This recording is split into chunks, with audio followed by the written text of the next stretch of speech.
बुझिल काली जो आमर शिवरात्रि गला आमे मैक्सिमम स्त्री लोक माने सब उपवास करथिलु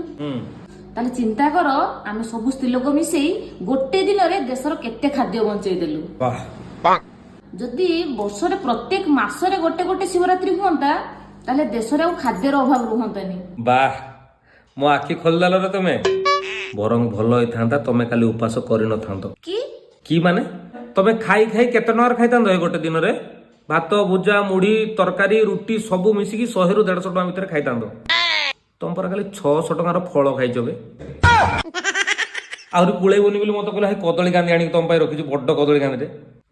आहरी कहला कौन ना मासकू थरे शिवरात्रि पड़ता आम देशर खाद्य अभाव दूर कर दियांते मु तो कहबी बरं अंतत तमें इलेक्शन भाया 5 वर्ष को थरे शिवरात्रि कर कहला कौन ना देशर खाद्य अभाव दूर करदे एपटे स्वामी बरं अभाव मरी जाऊ।